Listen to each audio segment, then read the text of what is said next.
kegiatan di AMS itu adanya sosialisasi modul 1 kepada teman-teman guru kita. Jadi tentang pemikiran Ki Hajar Dewantara tentang pendidikan itu dan menerapkan budaya positif. Iya. Iya. Mungkin dari situ nanti setelah kami sosialisasi ke guru mata pelajaran atau beberapa guru, nanti budaya positif itu akan diterapkan oleh guru itu kepada siswanya di dalam kelas, membuat kesepakatan kelas. Kami sekarang mau minta izin kepada ibu untuk melaksanakan kegiatan itu. Dengan sangat bangga ya kita punya guru-guru hebat yang bisa merubah wajah sekolah kita ke depan. Jadi rencana kegiatannya kapan? Insya Allah minggu depan. Minggu depan ya. Hari Senin. Ya, insya Allah hari Senin. Karena kan PowerPoint ininya sudah dibuat nih Bu, tentang pendidikan pemikiran Ki Hajar Dewantara dan budaya positif. Ini akan mewujudkan visi visi sekolah kita. Jadi bergandengan dengan visi dan misi. Iya. Kita berharap ini tidak dilama-lamakan karena ini baik ya, karena praktik baik. Mudah-mudahan semua kita bisa menerapkan apa yang kita inginkan, apa yang diinginkan oleh masyarakat ini. Jadi pihak sekolah dulu ya mengucapkan terima kasih banyak. Semoga apa yang dilakukan ini membawa dampak positif bagi sekolah. Oke Bu, terima kasih Bu. Terima kasih kembali. Semoga sukses, Iya, tetap Ibu. menjadi yang terbaik. Iya Bu. Assalamualaikum warahmatullahi wabarakatuh. Selamat siang Bapak Ibu semuanya. Sebelumnya saya mengucapkan terima kasih telah meluangkan waktunya untuk kegiatan kita pada hari ini tentang sosialisasi modul 1 guru PGRA.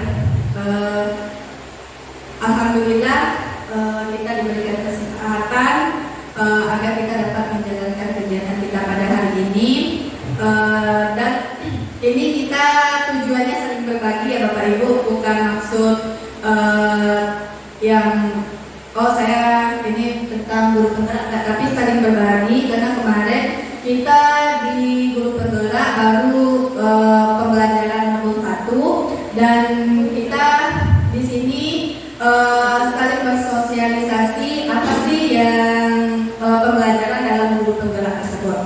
Baiklah, tanpa memperpanjang waktu kita masuk aja.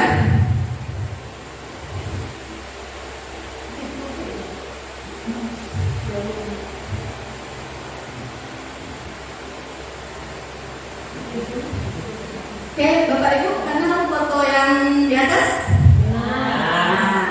Bapak apa?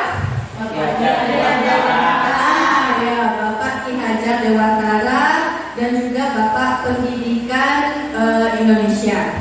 Jadi di guru penggerak ini atau pembelajaran di guru penggerak itu menerapkan tentang pemikiran Ki Hajar Dewantara. Jadi kita kembali pembelajaran itu bagaimana di masa atau periodenya Bapak Ki Hajar Dewantara. Jadi di pendidikan Bapak Ki Hajar Dewantara itu adalah pendidikan itu adalah menuntun segala kodrat yang ada pada anak agar mereka dapat mencapai keselamatan dan kebahagiaan yang setinggi-tingginya sebagai manusia maupun masyarakat. Jadi dalam filosofi Bapak Ki Hajar Dewantara ini di pendidikan kita itu adalah menuntun. Karena kan selama ini kalau kita lihat kan kita menuntut pada anak kan bagaimana siswa kita itu agar nilainya itu batas KKM. Nah, jadi kebanyakan kita menuntut. Tapi untuk kedepannya kita bagaimana bisa menerapkan pendidikan itu yang berfilosofi pada Ki Hajar Dewantara itu bagaimana menuntut peserta didik kita itu agar dia dapat mendapatkan keselamatan dan kebahagiaan yang setinggi-tingginya. Selanjutnya, pendidikan hanya dapat menuntut tumbuh dan hidupnya kekuatan kodrat yang ada pada anak untuk memperbaiki lakunya, bukan dasarnya, atau hidup dan tumbuh kekuatan sesuai dengan zamannya. Jadi kita di sini menuntun bagaimana perkembangan anak, bukan masih ingat nggak Bapak Ibu tentang istilah tabula rasa? Anak seperti kertas putih. Itu sebenarnya bukan di situ kita ini, tapi anak itu dari lahir dia sudah punya bakat. Dan bagaimana kita mengembangkan atau menuntun arah bakat dari peserta didik kita tersebut. Jadi kita tidak bisa memperbaiki lakunya itu atau bentuknya itu, tapi bagaimana mengembangkan bakat dan minat yang telah dimilikinya itu. Selanjutnya, pendidik diibaratkan sebagai petani atau tukang kebun. Berarti kita di sini diibaratkan sebagai petani atau tukang kebun. Dan kelas, kan kita punya kelas atau sekolah itu diibaratkan sebagai ladang dan murid itu adalah sebagai bibit. Jadi ibaratnya kita sedang bagaimana kalau kita ingin bibit kita itu unggul, bagaimana kita menuntunnya untuk dapat menjadi atau memiliki prestasi yang baik. Jadi bibit kita kalau menjadi unggul, bagaimana peliharaan kita atau perawatan kita terhadap peserta didik kita tersebut. Jadi guru menuntun murid sesuai dengan bakat dan minatnya masing-masing. Terus dalam proses menuntun, murid diberikan kebebasan. Namun pendidik sebagai pamong dalam memberi tuntunan dan arahan agar murid tidak kehilangan arah atau membahayakan dirinya. Sebagai pendidik kita juga memfilter dan menyelesaikan pembelajaran sesuai dengan kodrat alam dan kodrat zaman kita. Jadi maksudnya di sini kita sebagai pendidik tadi menuntut peserta didik kita sesuai dengan kodrat zaman kita saat ini. Apalagi di kondisi pandemi ini, kita pembelajaran kita kan daring. Bagaimana kita dapat menggunakan platform atau media school, classroom untuk sesuai dengan perkembangan zaman kita ini. Jadi guru juga memfilter. Jadi ketika pembelajaran memberikan pembelajaran baik itu lewat classroom dan school, tentu kita harus memfilter jangan sampai ada masuk hal-hal yang tidak diinginkan. Nih yang dari awal istilah atau tentang dari Ki Hajar Dewantara Ingarso Sungkolodo Imadio Mangunkarso Tukuri Handayani. Kita di sini di depan memberikan teladan. Berarti kita sebagai Bapak Ibu guru memberikan contoh atau teladan kepada siswa kita. Terus di tengah membangun kekuatan. Berarti kita memberikan semangat kepada peserta didik kita dalam berkarya atau mengembangkan bakatnya. Dan di belakang memberi dorongan. Itu dari Ki Hajar Dewantara. Selanjutnya, sekolah sebagai institusi pembentukan karakter, di mana kita di sekolah itu adalah tujuannya membangun budaya positif. Disinilah tujuan dari menuntun itu. Jadi kita dalam menuntun itu bagaimana peserta didik kita itu memiliki budaya positif, baik itu di sekolah dan minimal di lingkungan kelas dulu. Jadi bagaimana kita menumbuhkan karakternya. Terus adapun karakter yang diharapkan menjadi manusia atau masyarakat anggota masyarakat sesuai dengan tujuannya itu sesuai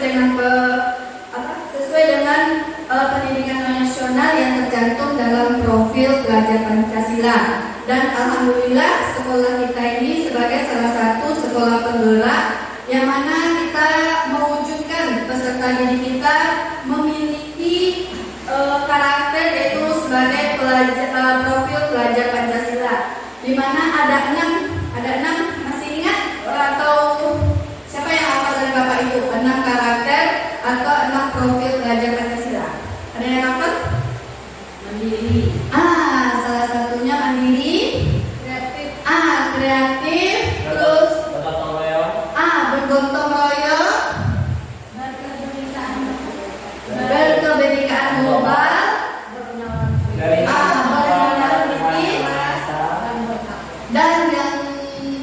beriman dan bertakwa sesuai yang kita terapkan setiap pagi hari di apel pagi.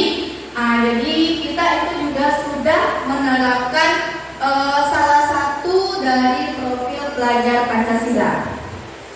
Itu salah satu budaya positif yang telah kita terapkan. Selanjutnya apa tuh sih budaya positif itu?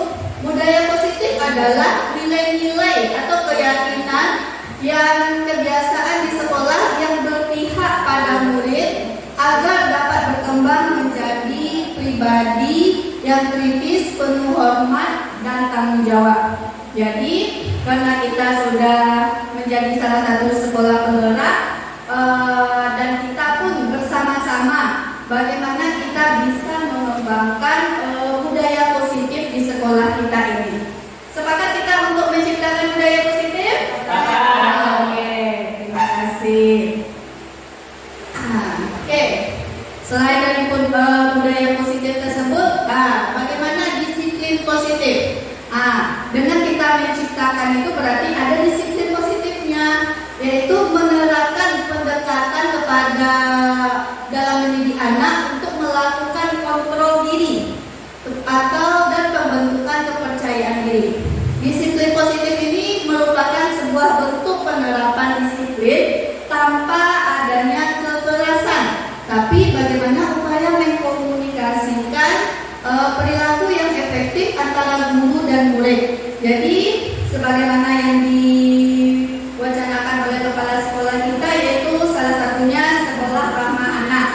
Jadi di sini bagaimana kita dapat mengkomunikasikan kepada siswa tanpa adanya kekerasan. Jadi seandainya siswa kita ada yang melakukan pelanggaran, bagaimana kita coba membuka dirinya supaya dia bisa mengetahui apa yang membuat dia melakukan suatu kesalahankah atau suatu pelanggaran disiplin. Jadi bagaimana kita menuntun murid kita untuk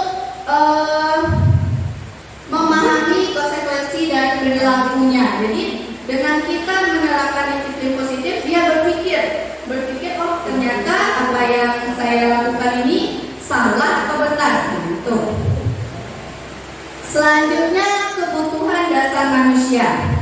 Sama halnya dengan kita, murid pun mempunyai 5 kebutuhan dasar. Jadi ketika siswa kita melakukan suatu kesalahan atau pelanggaran, mungkin dia ada yang dalam dirinya, dia lagi memenuhi kebutuhan apa, gitu kan? Kita coba pertama kita lihat kebutuhan bertahan hidup atau di sini survival. Jadi kebutuhan yang bersifat fisiologi yaitu makan. Misalnya seandainya ada siswa kita yang melakukan kekerasan pada temannya atau meminta makanan kepada temannya, kita tanya dulu apa sih yang menjadi dorongan dia untuk melakukan hal seperti itu. Jadi itu. Yang kedua, cinta dan kasih sayang. Kadang yaitu anak yang memiliki kebutuhan dasar cinta dan kasih sayang yang tinggi biasanya ingin disukai dan diterima dalam lingkungannya. Misalnya anak kita ada yang overacting atau mempunyai sikap yang berlebihan. Kadang dia itu dalam pemenuhan kebutuhan dia mencari kasih sayang. Misalnya kalau di rumah dia kurang mendapatkan kasih sayang, kadang di sekolah lah dia mencari sikap atau kasih sayangnya itu. Terus bagaimana kita memfilter antara kasih sayang kita sebagai seorang guru di sekolah, ya kan? Yang selanjutnya kebutuhan kebebasan. Jadi ini ingin memiliki pilihan. Dalam hal ini, misalnya ketika siswa kita ingin dia menyukai pembelajaran tertentu dengan gayanya sendiri, itu juga kebutuhan dalam memiliki pilihan. Selanjutnya kesenangan. Jadi salah satu kebutuhan manusia itu bagaimana dia menikmati apa yang dilakukannya. Contohnya dalam pembelajaran kita, bagaimana siswa itu bisa enjoy dalam belajar sesuai dengan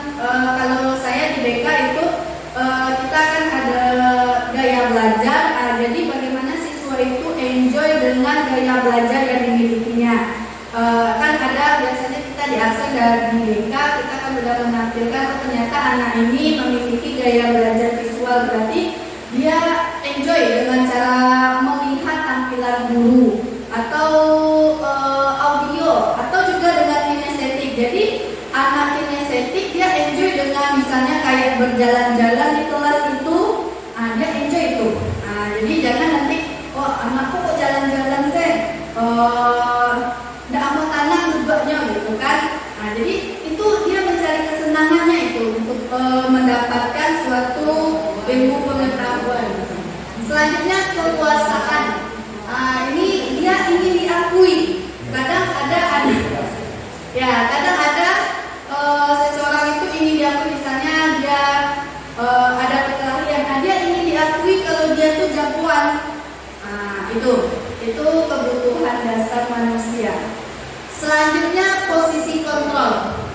Maaf ya, ini dempet. Posisi kontrol ini adalah hubungan guru dan murid adalah faktor penting dalam membangun budaya positif di sekolah karena berpengaruh pada kualitas pendidikan di sekolah. Penting bagi guru untuk memahami bagaimana harus posisi diri saat berhadapan dengan murid. Dalam komponen kelas, guru adalah sebagai penggerak utama. Jadi di kelas itu kita sebagai penggerak utama dalam posisi kontrol budaya positif. Di posisi kontrol ini ada 5. Yang pertama itu ada sebagai penghukum.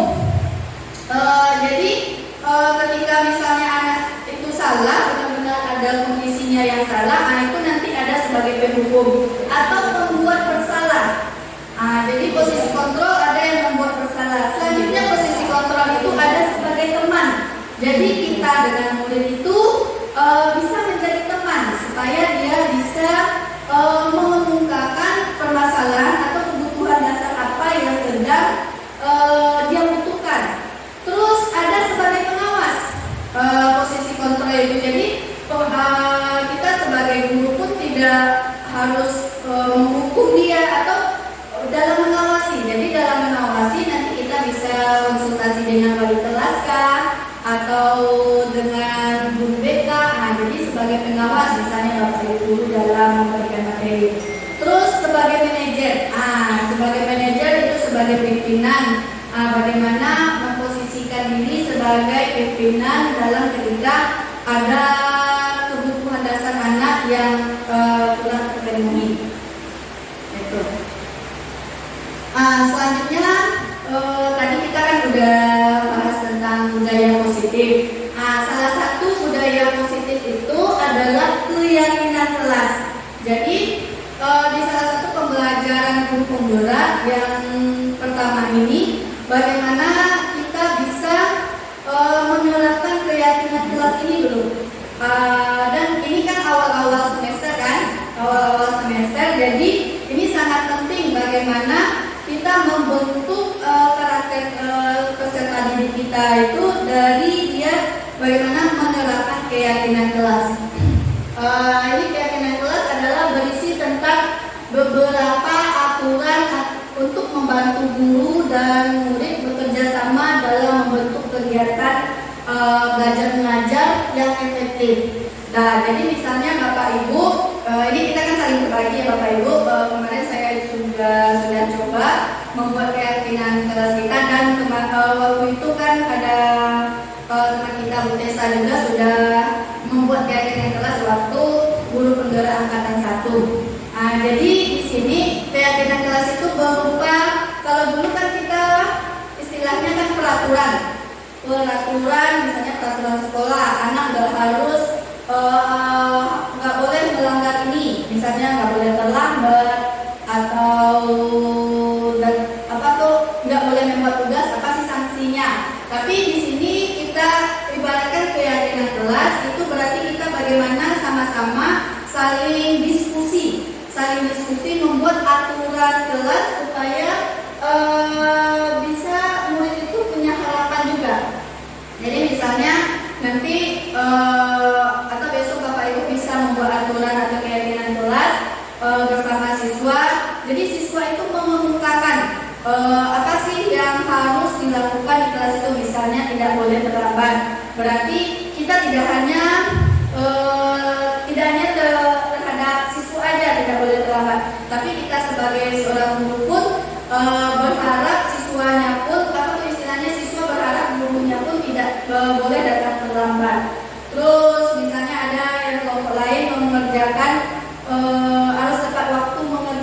tugas atau saling berbagi.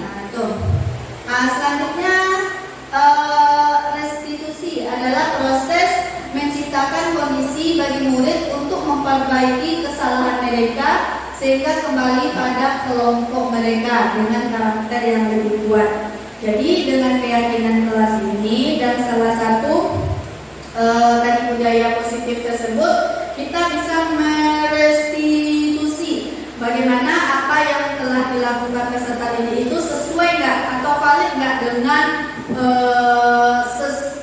sesungguhnya atau yang sesuai dengan pemikiran Ki Hajar Dewantara. Selanjutnya, upaya membangun budaya positif yang berpihak pada murid. Jadi pertama tadi telah kita lakukan membuat kesepakatan kelas sebagai langkah membangun budaya positif yang berpihak pada murid. Dan yang kedua, menciptakan visi sekolah untuk membangun budaya positif yang berpihak pada murid.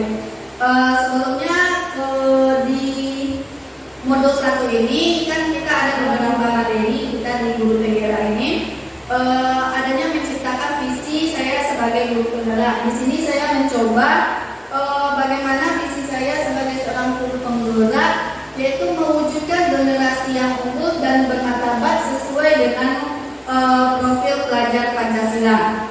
Ini sebenarnya agak berat sih, tapi saya mencoba sesuai dengan visi sekolah kita, beriman dan bertakwa, terus terampil, berwawasan lingkungan. Itu mudah-mudahan kita bisa sama-sama bagaimana kita bisa mewujudkan generasi yang unggul dan bermartabat dan sesuai dengan profil pelajar Pancasila. Ini yang telah saya lakukan contoh kesepakatan kelas ini siswa berdiskusi apa sih yang ingin disepakati dalam kelas, terutama saya dalam kegiatan belajar bimbingan dan homeschooling. Ini contoh diskusi. Ini kesepakatan yang telah ditampilkan di situ tadi, tidak boleh datang terlambat, harus jujur, harus percaya diri. Jadi itu contoh kesepakatan kelas yang telah saya coba membuat dengan siswa di kelas 7A.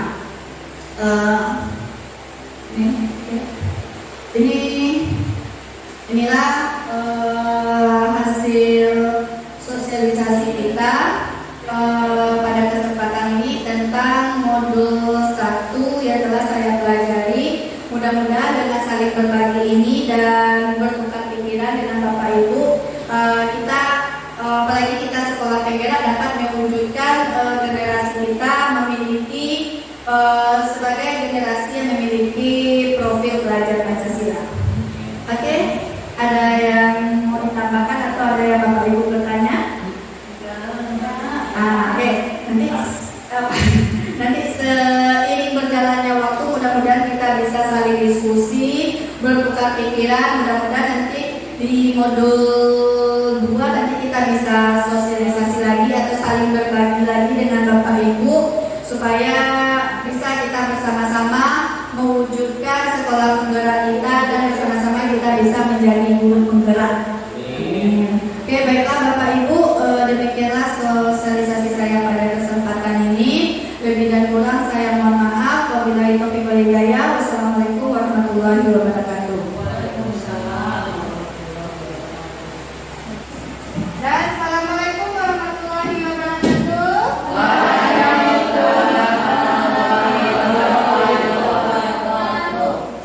Selamat siang Anda Ibu semuanya. Bagaimana kabarnya hari ini? Oke, kita berjumpa pada siang hari ini di awal tahun ajaran untuk semester 2. Baiklah Anda Ibu, di awal ini kita akan melakukan kesepakatan kelas guna kegiatan pembelajaran kita, disiplin pembelajaran kita berjalan dengan lancar, ya. Jadi nanti Ananda Ibu, kita kan sudah berduduk berkelompok. Nanti Ananda Ibu Ananda Ibu ambil untuk semester kita semester 2 kita ini. Jadi Ananda Ibu silakan nanti ya berdiskusi. Kita akan sepakati gunanya untuk bagaimana kita bisa menciptakan budaya disiplin. Oke, Ananda Ibu? Oke, Bisa dipahami? Bisa didiskusikan bagaimana kesepakatan yang akan nanti kita ambil ya? Ya, oke. Ibu akan serahkan mau warna apa? Hah? Kuning? Hijau kuning? Atau campur? Campur juga? Campur.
Berarti satu kelompok itu ada 3 kesepakatan ya. Satu kelompok ada 3 kesepakatan. Jadi nanti ada 3 lembar kertasnya. Silakan nanti cara beda modelnya aja. Ya. Berarti satu kelompok 3 satu kelompok 3 kesepakatan. Karena Ibu pikirkan atau diskusikan kesepakatan apa yang akan Ananda Ibu sampaikan dan nanti akan kita tempel di kertas kesepakatan yang akan menjadi kesepakatan satu semester ini. Oke, silakan.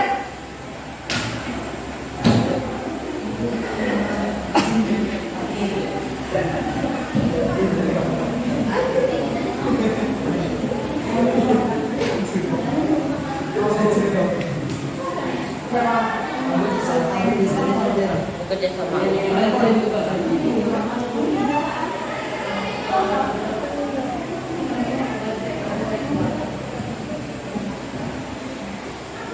Kamu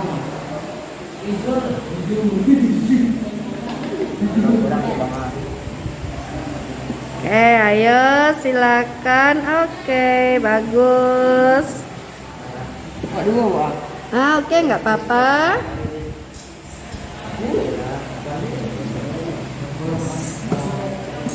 Tulisannya agak besar ya, boleh dibaca, bisa dibaca. Enggak, nanti ada pakai double tip. Nanti pakai double tip kita tempel ya. Oke, sip. Besarkan tulisannya ya.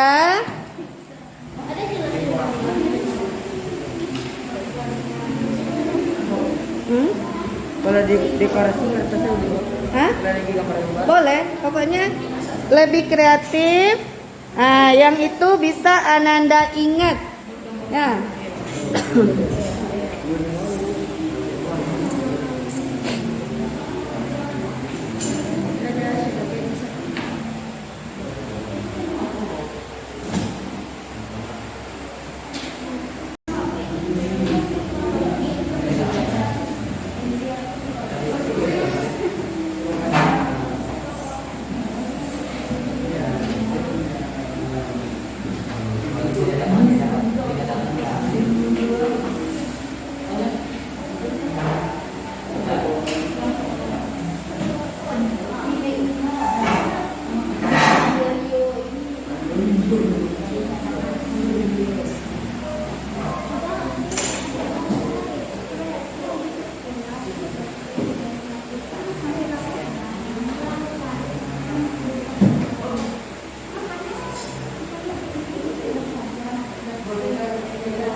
ya. Oke, kita lihat ini kelompok Ananda Ibu kelompok 1. Nah, coba bacakan Antara. Berusaha menjadi yang terbaik. Setuju? Berusaha untuk menjadi yang terbaik. Setuju nggak? Oke, berarti sepakat ya untuk berusaha menjadi yang terbaik di kelas ini. Oke, kalau setuju silakan Antara dan saya.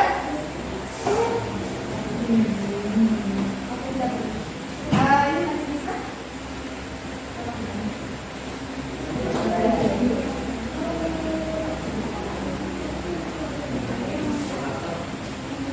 Oke, selanjutnya coba bacakan Anda. Bermain bersama. Bermain bersama. Setuju nggak? Setuju kita bermain bersama. Oke, silakan. Selanjutnya, Kalisa. Apa? Ini kan sudah mas. Setuju nggak kelasnya bersih dan rapi? Nah, jadi kelas tolong nanti setelah belajar dirapikan ya. Oke, silakan ditempel.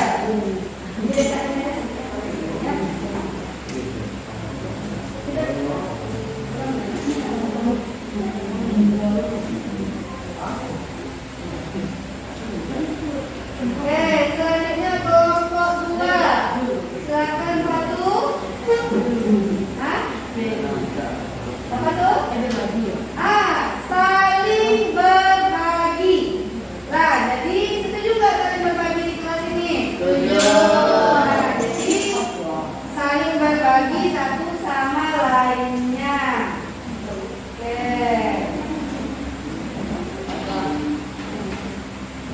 Ini saya tempel. Atau lanjutin aja nggak apa-apa.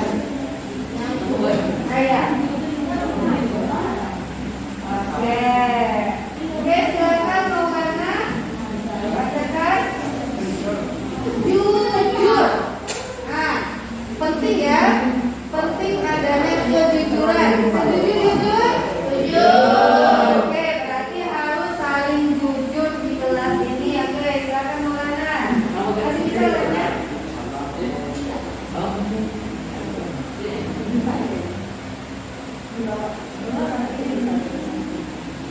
Oke, lanjut. Ada? Apa ada? Peduli. Tahu peduli kan? Berarti kita di kelas ini saling peduli. Setuju peduli? Setuju. Oke, silakan. Ada masih ada? Oke, lanjut kelompok 3. Apa? Menghargai. Oke, saling menghargai kita di sini. Setuju? Setuju. Ya, oke, silakan Adit.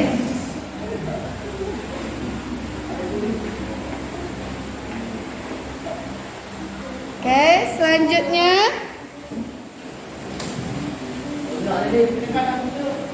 Tepat waktu. Benar sekali. Jadi Ananda Ibu tepat waktunya di sini banyak ya. Tepat waktu datang datang ke kelas. Jadi kita kelas moving kelasnya nanti tepat waktu. Jangan sampai nanti Bapak Ibu gurunya lama menunggu. Terus tepat waktu mengirim tugas karena walaupun kelas kita online, kita tepat waktu mengirimnya. Oke, lanjut.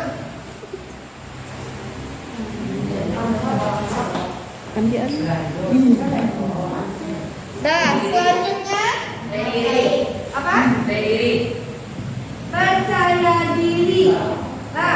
Harus percaya diri Ananda Ibu. Jangan malu-malu. Nanti sepakat nggak harus percaya diri di kelas ini? Sepakat.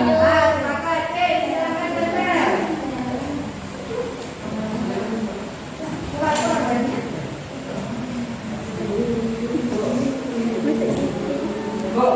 Ya. Belum satu lagi ada. Arti mau tambah? Apa? Ayo aktif. Tertib. Oke. Sepakat kita tertib di kelas ini? Sepakat. Oke, silakan. Masih ada nanya? Masih. Oke, lanjut.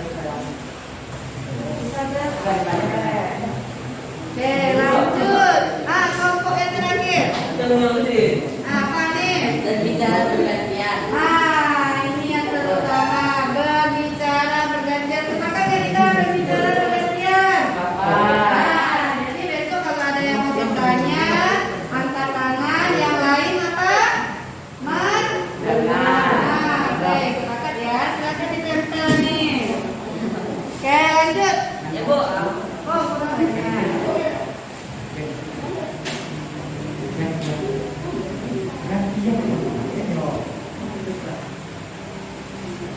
Oke.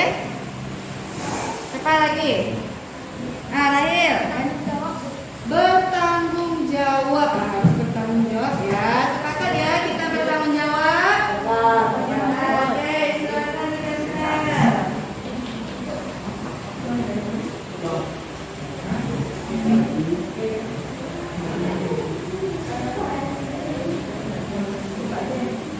Oke, lanjut.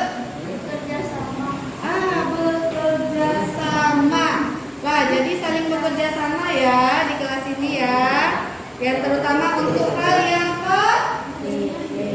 yang positif. Oke, sepakat ya. Bekerja sama. Oke, lanjut.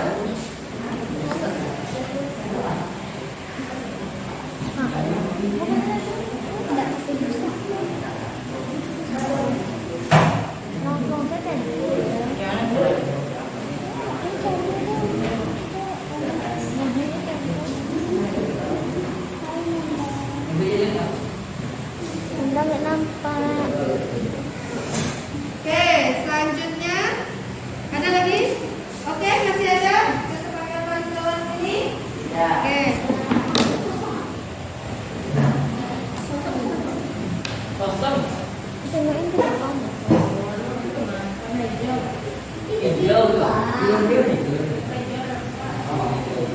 Oke. Nah, ini yang warna biru ini kurang jelas ya.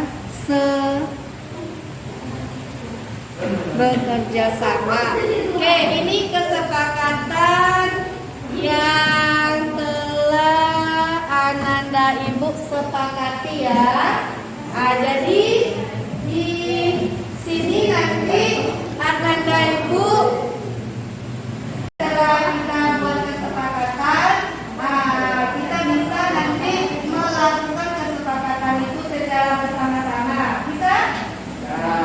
Supaya kegiatan pembelajaran kita dan kegiatan layanan kita bisa berjalan dengan baik dan juga nanti mendapatkan hasil yang bagus. Oke, baiklah Nanda Ibu, kita telah membuat kesepakatan, semoga kita bisa menjalankannya dengan baik.